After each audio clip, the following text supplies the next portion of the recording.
Hey guys, welcome to another video. Arleesha here. Yep, you saw that title correctly, or that thumbnail image that you were peeking at.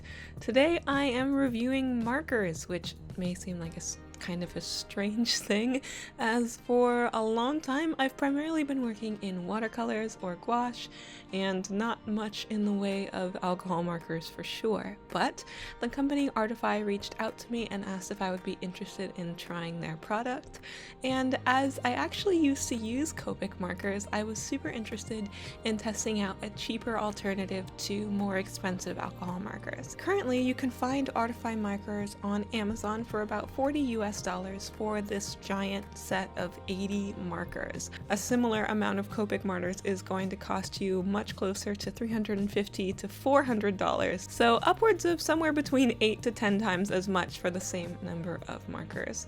There are a lot of companies out there that make sets like these more affordable alcohol markers, and they have a few things in common that Artify markers share, and I want to talk to you guys about my overall thoughts with these particular markers as a whole. So if you look up Artify markers, you can find them in a couple different sets. I want to say they have like a 40 color set, 48, 24. They have a small set and a large set. This set is the larger one of 80 colors.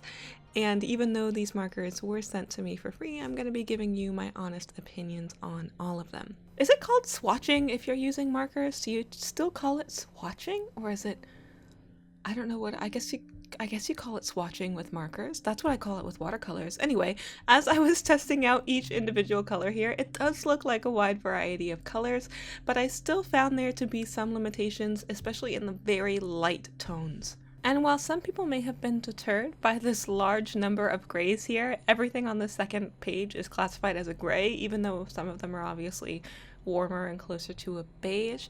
I was actually really excited to see that there were warm grays, cool grays, green grays, and blue grays. I just thought that was a really interesting variety, and I was happy that this many of my 80 markers was taken up by grays. I thought that was really neat. Even though you guys know I tend to vary more towards rainbow tones when coloring skin, I did want to show you that there is a fairly nice set of skin tones in this particular set, but my largest issue again was that there weren't a lot of super light tones.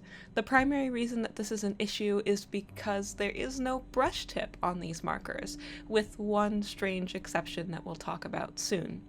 Like most brands of affordable alcohol markers, you are going to be making some concessions when it comes to the marker itself.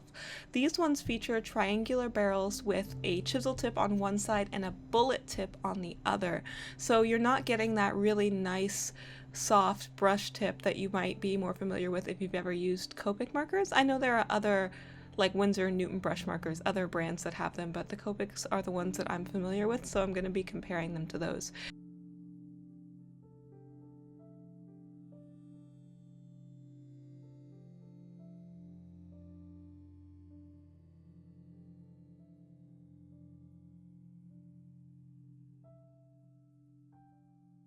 But you can see here that I did get one marker that had a square barrel instead of a triangular one, and it did have a brush tip. It had a brush tip and a chisel tip.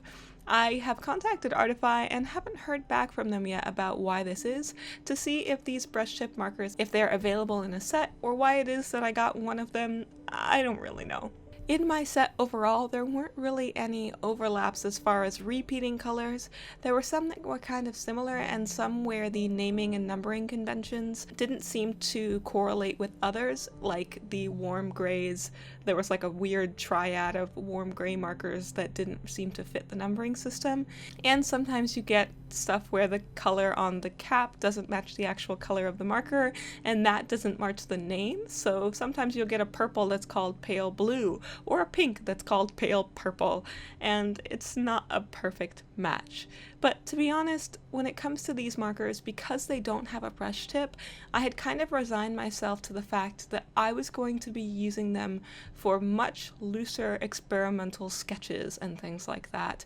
I wasn't really looking for that fine, soft experience of the brush tip marker, as I find that to be much more difficult to achieve with the chisel tip. Instead, I just allowed myself to work in extra blocky forms, and kind of thought of it as just blocking in color. In a way, it's still kind of similar to watercolors, as you can see with the cherries example, because the markers are still transparent, so you're not going to be able to layer on top of darker colors, which is the same as if you were working with watercolors, but the colors are still transparent enough that layering colors on top of them does affect the final outcome, so they were a bit familiar in that particular way. I would say that these markers blend really well. The sketchbook that I'm using here is just a standard cheap Canson mixed media sketchbook.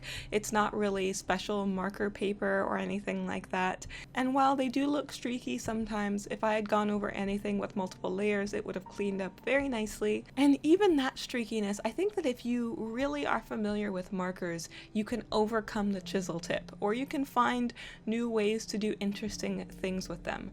I feel like I kind of just touched the tip of the iceberg with something like that in these quick sketches, but it was still a lot of fun, and I kind of just embraced the streaky chunkiness of working with that chisel tip.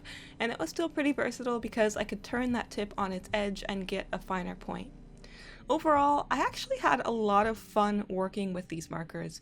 You're not going to get the same versatility with watercolors, like where with watercolors I can literally mix the exact color that I want, to where you're a bit more restricted with markers. Sure, you can layer them on top of each other, but you're still going to have limitations, and you're still going to have colors where if you don't have the exact marker, you can't get that exact one, especially in the range of very light tones. If I could change anything about this set, it's that I would want there to be more super light tones for blending out, because we don't have that blendability with the brush tip.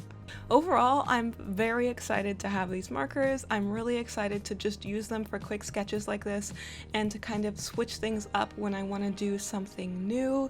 I will leave links down in the description if you guys would like to check out the company. And of course, a big thank you to Artify for reaching out for me to test these markers. Thank you guys so much for watching this video. Let me know if you have any other questions about these markers down below. As I am not a marker expert, I just know that I had fun with these, and if they had a brush tip, if they all had a brush tip, I would be searching for every single color in the entire range, because that would be amazing. Alright guys, thanks so much for watching this video, and I will see you next time. Bye!